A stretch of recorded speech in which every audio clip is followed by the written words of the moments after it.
اگر آپ قرآن کریم تلفظ اور تجوید کے ساتھ سیکھنا اور پڑھنا چاہتے ہیں تو یہ سیشن آپ کے لیے بہت ہی زیادہ ہیلپ فل ثابت ہو سکتا ہے۔ آج انشاءاللہ تعالی ہم حروف مدہ، حروف قلقلہ، ہیوی لیٹرز کی مکمل پریکٹس کریں گے، اور قرآن پاک کی یہ الفاظ جو آپ دیکھ رہے ہیں انشاءاللہ ان کو مکمل تلفظ اور تجوید کے ساتھ پڑھیں گے اور ان کی پریکٹس کر کے ان کو صحیح سے ہم سیکھیں گے۔ Welcome to learn Quran Kareem at home. اعوذ باللہ من الشیطان الرجیم، بسم اللہ الرحمن الرحیم۔ یا زبر تا ید، لام پیش واو لو، یت لو۔ اس ورڈ میں آپ دیکھیں کہ واو کے اوپر جزم اور اس سے پہلے پیش ہے، تو ہم اس کو واو مدہ بولتے ہیں۔ یہ حروف مدہ ہے اور یہاں پر ہم نے اس کو 2 الف کی مقدار کے مطابق سٹریچ کرنا ہے۔ یا زبر تا یت، لام پیش واو لو، یت لو، یت لو۔ اچھا، اس ورڈ میں آپ دیکھیں کہ دال ہمارا حروف قلقلہ ہے، اس کے اوپر جزم ہے، تو اس ورڈ کو پڑھتے ہوئے ہم نے نمبر 1 دال کے اوپر قلقلہ کرنا ہے۔ سیکنڈلی آپ دیکھیں کہ دوبارہ سے ہمارے پاس واو کے اوپر جزم، اس سے پہلے پیش، یعنی کہ واو مدہ جس کو ہم حروف مدہ کہتے ہیں۔ حروف مدہ ہے تو اس کو بھی ہم نے تھوڑا سا سٹریچ کر کے پڑھنا ہے۔ یا زبر دال ید، عین پیش واو عو، ید عو۔ قلقلہ آپ نے صحیح سے کرنا ہے اور کہنا ہے ید۔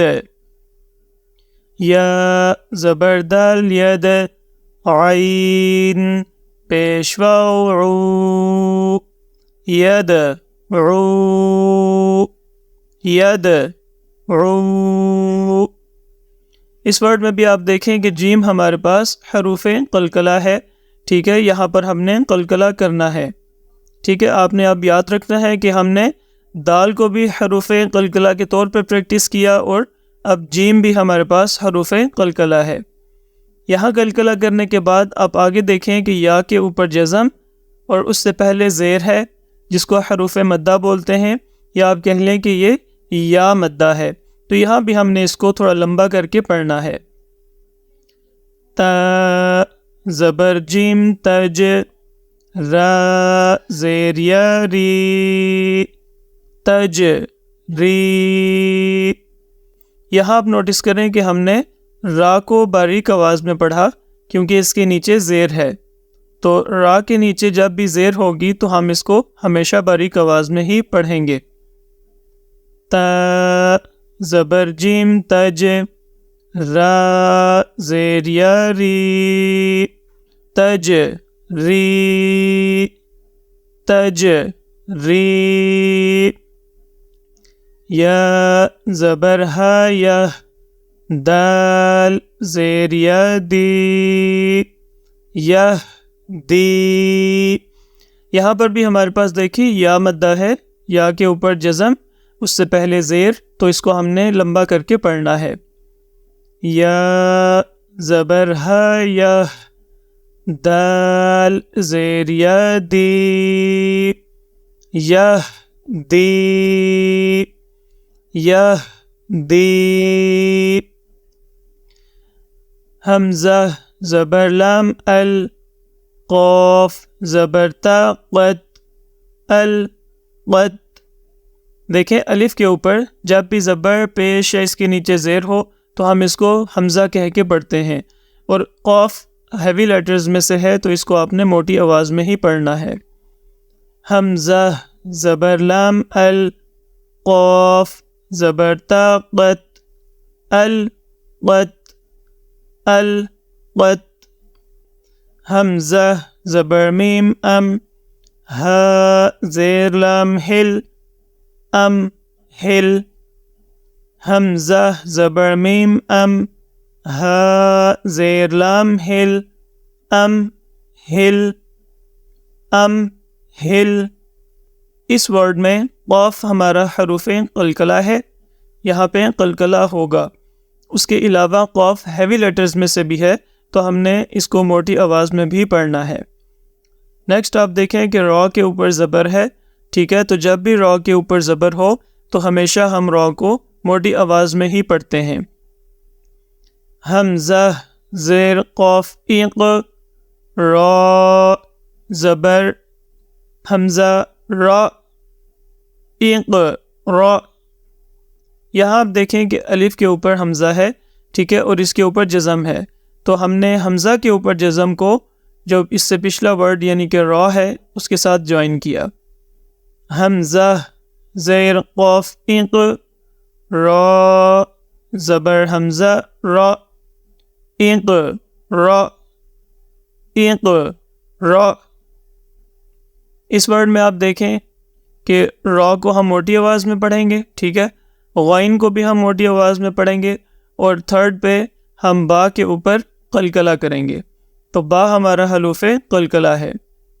ف زبر را فر، غین زبر با غب فر غب۔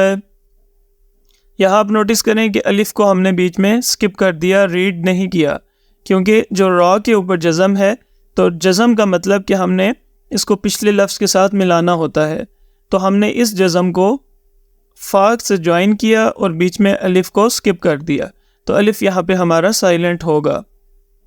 ف زبر را فر، غین زبر با غب فر غب فر غب۔ یہاں پہ آپ نوٹس کریں کہ نون کے اوپر جزم ہے جس کو ہم نون ساکن بولتے ہیں، اور نون ساکن جب بھی ہمارے پاس ہو اور اس سے نیکسٹ ہمارے پاس حروف اخفا ہو تو پھر ہم نون ساکن کو ناک سے آواز نکال کے غنہ کی طرح پڑھتے ہیں۔ جیسے آپ نوٹس کریں کہ یہاں جب ہم نون کو اس سے پچھلے لفظ سے جوائن کریں گے تو نون کی آواز غنہ کی طرح ہم اپنے ناک سے نکالیں گے، اور اس آواز کو 1 سیکنڈ کے لیے ہم تقریباً اپنے ناک میں روک کے رکھ کے پڑھیں گے۔ ف زبر نون فن، صاد زبر با صب فن صب۔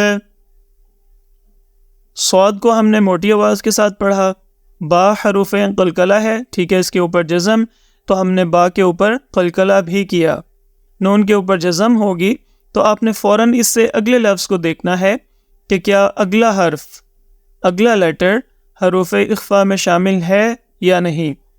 تو جیسے یہاں پہ صاد حروف اخفا میں سے تھا تو تب ہم نے اس نون کو، نون ساکن کی آواز کو اپنے ناک سے نکال کے یہاں پہ اخفا کیا، یعنی کہ غنہ کی طرح سے اس کو ریڈ کیا۔ ف زبر نون فن، صاد زبر با صب فن صب فن صب۔ اس ورڈ میں آپ نوٹس کریں کہ یہاں پر بھی ہمارے پاس نون کے اوپر جزم ہے، یعنی کہ نون ساکن ہے، تو ہم نے فوراً اس سے اگلے حرف کو دیکھا جو کہ ہا ہے، تو ہا حروف حلقی میں شامل ہے، تو جب بھی نون ساکن ہو اس سے آگے حروف حلقی آ جائے تو ہم یہاں پر اظہار کرتے ہیں اور اس نون ساکن کی آواز کو غنہ کی طرح اپنے ناک سے نہیں پڑھتے۔ تو ورڈ کو ریڈ کرنے سے پہلے، ٹھیک ہے، ہم چونکہ پریکٹس فیز میں ہیں تو ورڈ کو ریڈ کرنے سے پہلے آپ نے یہ چیزیں انالائز کرنی ہیں کہ اس ورڈ میں کیا ہمیں نظر آ رہا ہے اور کون سے حرف کو کس انداز میں ہم نے ریڈ کرنا ہے۔ تو ہمیں کنفرم ہو گیا کہ نون کے اوپر جزم یعنی کہ نون ساکن، اس سے آگے حروف حلقی ہے، تو یہاں پر ہم نے اظہار کرنا ہے اور نون ساکن کو غنہ کی طرح اپنے ناک سے نہیں پڑھنا۔ تو اب آپ دیکھیں کہ ہم اس کو کس طرح پڑھیں گے۔ واو زبر نون ون، ح زبر را حر ون حر ون حر ون حر۔ آج کے لیسن میں ہم نے حروف مدہ، قلقلہ لیٹرز، ہیوی لیٹرز اور اخفا اور اظہار کو ڈسکس کیا۔ نیکسٹ لیسن میں انشاءاللہ ہم ان چیزوں کو مزید پریکٹس کر کے قرآن پاک کے الفاظ کو صحیح سے پڑھنا سیکھیں گے۔ السلام علیکم ورحمۃ اللہ وبرکاتہ۔